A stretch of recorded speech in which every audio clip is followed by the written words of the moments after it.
may be seated. So I am just thrilled to be here right now. This church has given me so much. And the more I find about this community, the more I know we are on the right track. The founders of this community that had the vision for this incredible building did this through purposeful giving. They did this because they had a vision, and out of intentionality, this has grown.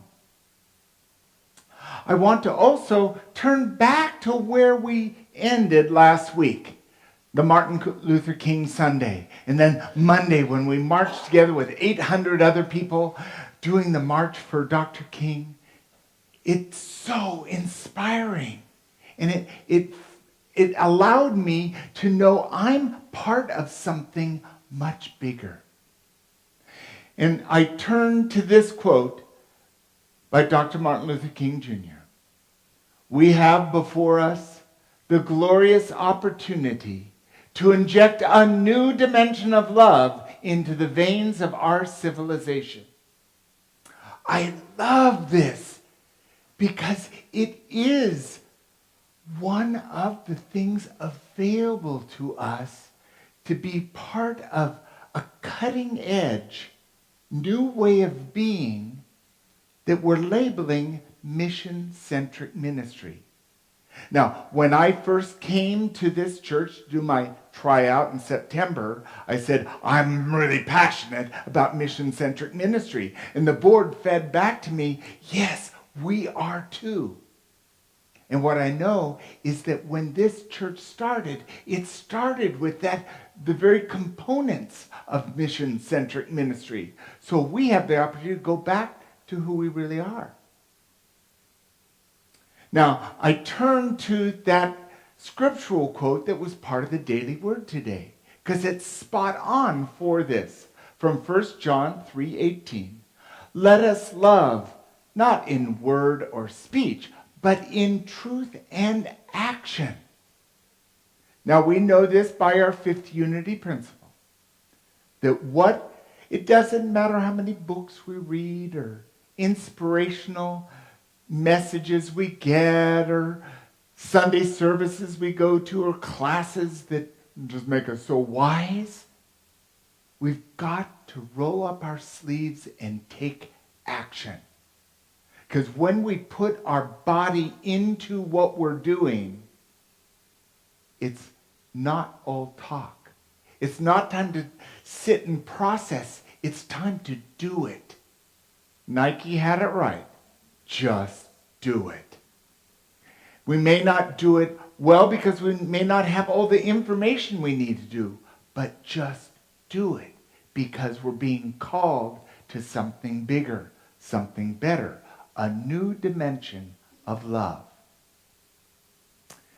Now I turn to Dr. Gary Simmons. Now he's a reverend. His wife, Jane Simmons, they're both ministers for Unity in Spokane, Washington. Now he's the Unity minister who is setting what could a mission-centric ministry be. And he has a blog and he has an every month forum where he's talking to ministers and anyone who's interested in it, from Unity or Spiritual Life Center, our religious science brothers and sisters. And what he says here is, I'm wanting to presence the importance of intentionality, cultivating the culture of ownership. Ownership. Partnership. A sense of being, of I'm in the right place right now. If we want anything in our life, I imagine it's because we've set an intention for it. And this is looking at community, us, this church, as being a culture that's working together to do whatever we want. not mandated by Reverend Gary. It's not what I want. It's what we want. And we may not even know what that looks like yet. But it will unfold and be what it is. So, Mission-Centered Ministry. It's a new ministry model, a paradigm of ownership. Something pretty peculiar about paradigm because it doesn't exist yet. This ministry-centric model was visioned less than 20 years ago. And religious traditions across the globe have been looking at this new paradigm of doing ministry. The old way is from the top down. Minister makes all the decisions. Minister guides and directs, makes the choice. It happens. Worked for gazillion millennia. That's also how we used to do classroom. Teacher standing in front of the room. Pull out your notebooks. Here comes the pearls. It doesn't happen that way anymore. We're facilitating because we recognize the wisdom is in each of us. But what's it like when each of us come together in a model where we're creating something together? For one thing, we need to move to a new funding model. The old model is the tithing base. We're all familiar with it. Give where you're spiritually fed. The Bible tells us we have to give. In other words, the church is in the get more. We need to get more. It worked for years and years and millennia, 400 years of that model of tithing. It doesn't work anymore because it's audacious for anyone to suggest that this church is the only place where you're spiritually fed. It's not the only place I'm spiritually fed. I'm spiritually fed by eating an apple or going down to the river or spending any time with a baby. All kinds of... God is so big. God is spiritually feeding me no matter where I go. So that creates a schism. If I'm going to give where I'm spiritually fed, how do you do that? I'm saying let's release that idea. Let's move to an ownership base where we purposefully give. Purposefully give. When I chose to move here, I went and looked for a home. And the home that I found was just right for what I wanted. And this was the rent. And I pay the rent. I don't think twice about paying the rent. It's what I want, and I pay it. It's purposeful. It's intentional. It's a non-issue. I don't have to debate of, well, today the moon's in alignment, so I'll pay the rent maybe, but if it rains tomorrow, no rent. It's not a loosey-goosey situation. And I believe wherever we purposefully give is always with intention, with knowing, and with a sense of rightness, because it's part of who and what I am. If I'm making payments on a car, it's what I drive. And this is what it takes to drive the car, yes? Thank you. So this is moving from the get more to we are more. We are more. I'm bigger being one with you than standing here and making all the decisions. It's exciting, and I don't even know where it goes. But it's in alignment with our purpose. It's in alignment with our oneness with God. And when we say yes to God, everything lines up. That's my experience. So I turned to the athlete, Terry Orlick, Olympic gold medalist. Wrote book. He's done an inspiring speaker.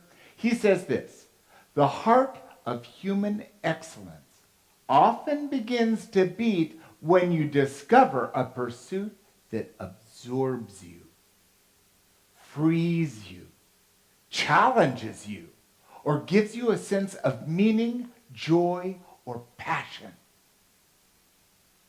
It is called living life fully. Not from assumptions and expectations and you should do this. How does that feel? But if I want to do it, if it means something to me, if it wakes me up, and if it challenges me, I'm going to learn here. I'm going to grow here. I'm going to forgive here. But boy, I have no trouble getting up out of bed in the morning because I am yes about what I'm doing. And that's what I'm calling us to. Now, the great spiritual giant Winston Churchill, well, maybe not, but a great world leader, and he knows something about something. He says this: it's not enough to have lived. We should be determined to live for something. The why of it. And we might ask, why not? We might ask, what is here for me? What do I value here? And if you don't value anything that's here, then this probably isn't a place that's feeding you, challenging you, awakening you to your sense of being. But what I see with the people that are here, when I go through the membership list and I go, well, that person does this and that person does, virtually everyone who's a member of this church is doing something for this church. Why did they do that? Because it means something to them. It gives them something to live for. It gives meaning. It's like at the end of the day, go, today was a good day. I got to do what I wanted to do. Isn't it great when you can end the day saying, I did what I wanted to do, rather than I did what I had to do? Although it's good to get the things you have to get done. I mean, the taxes do need to get done. Some people love doing taxes. Then I turned to Amy Grant, wonderful musician, written a great book, and a powerful speaker. She says this: giving never happens by accident. It's always intentional. Think about it. Even in the present moment, if you gave something away and you didn't know you were going to give it away, it's still intentional. There's no accidental giving. It's time for us to recognize that when we're choosing to give, we're doing it with purpose. We're doing it for a reason, and that reason is personal. We're being called to be present not as anyone else but ourselves. Each of us is on this journey together, and we come as we are. Welcome home. Come as you are. Welcome home. You've come as you are. I hope that's how you feel about when you come here, that you're just coming as you are. So, if you picked up the envelope out in the front of the lobby or received the packet of information, in the bulletin is an insert. On one side of the insert is this: getting purposeful in giving. So you don't need to take notes. Let's start in prayer. Since this is an individual practice, starting with prayer gives us this sense of coming home to what is. We want to come to our truth, our wisdom, our knowing, not anyone else's. Me, myself, and God. Step 2 is to reflect. What am I passionate about? What do I value? You ask these questions to kind of get a sense of what's here for me. Now, on the back side of that insert are the current ministries that this church is involved in. I invite you to circle them. Oh, I'm passionate about that. I didn't even know we did that. See, and there's some lines there. Add. If there's anything you're passionate about that's not what this church is doing right now, write it in. Then the third step is using what you value, what you're passionate about, to develop your plan for purposeful giving. This. And we have in the brochure that's in the envelope, on the back of it, there's a chart that just helps, a handy tool guide. Adjusted gross income, 2%, 4%, 10%, whatever it is, as just try to determine what is your percentage of giving. You make a commitment. And I request that you give intentionally and not by obligation. There's no have to here. There's no gotta here. There's no God's going to strike you dead. There's no expectation except to be honest and intentional. Because when we come from that place, we can give purposefully because we're aligned with what has meaning to us. And then the sixth step is fill out the green card, the Purposeful Giving Commitment card, and return it next week. We'll have a celebration turning in these cards. Now, if you can't be here February 3rd or you want to spend some more time in prayer about it, no problem. Bring it in when you're ready. Bring it into the church office. Bring it in whenever. This is a guide, and it's my joy to offer you this opportunity for purposeful giving. So before we do our meditation, let's say this powerful affirmation together. I open myself to divine guidance for greater love, wisdom, and understanding. And from this, we'll take this moment in meditation, and first, the song Sanctuary.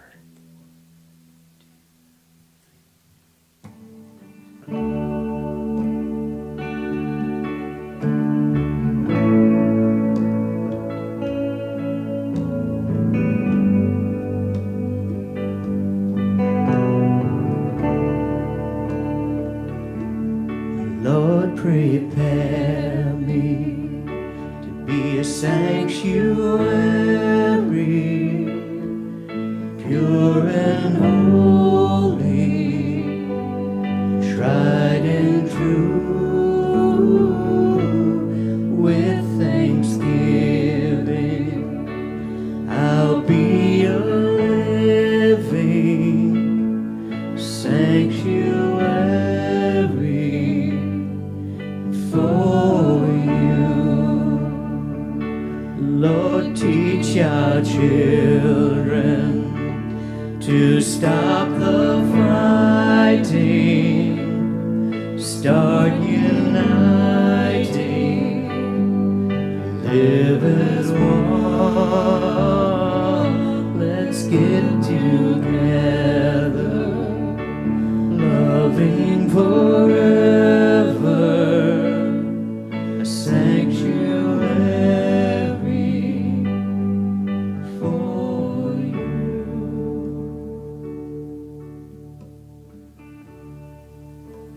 Yes. sanctuary home.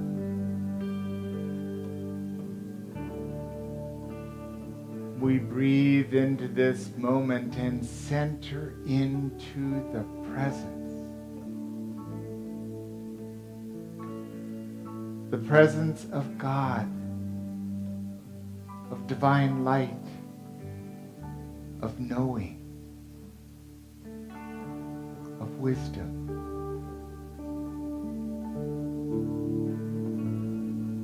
And as we open ourselves to this space, we open to freedom.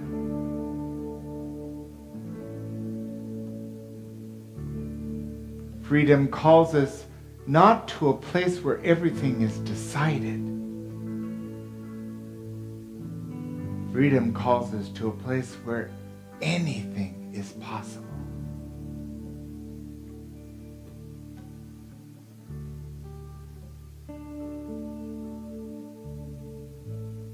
Free to choose, free to love,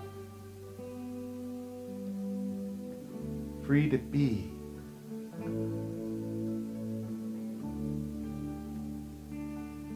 free to share, free to join, free to allow.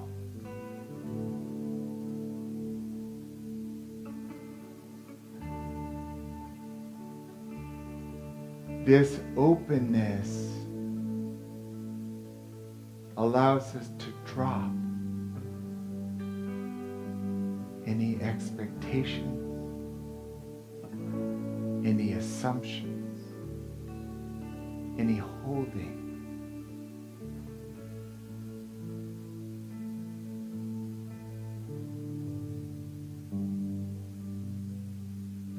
This shimmering essence of living allows us to breathe a little deeper.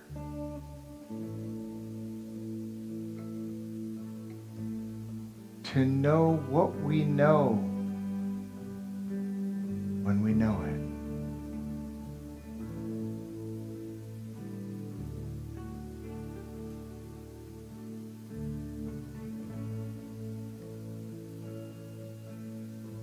So let's call upon this light of God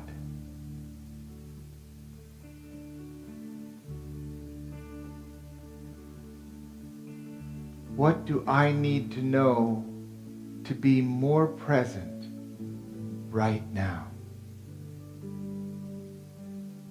And from this place, we'll take a moment in the silence.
Opening ourselves to our divine knowing is always available to us.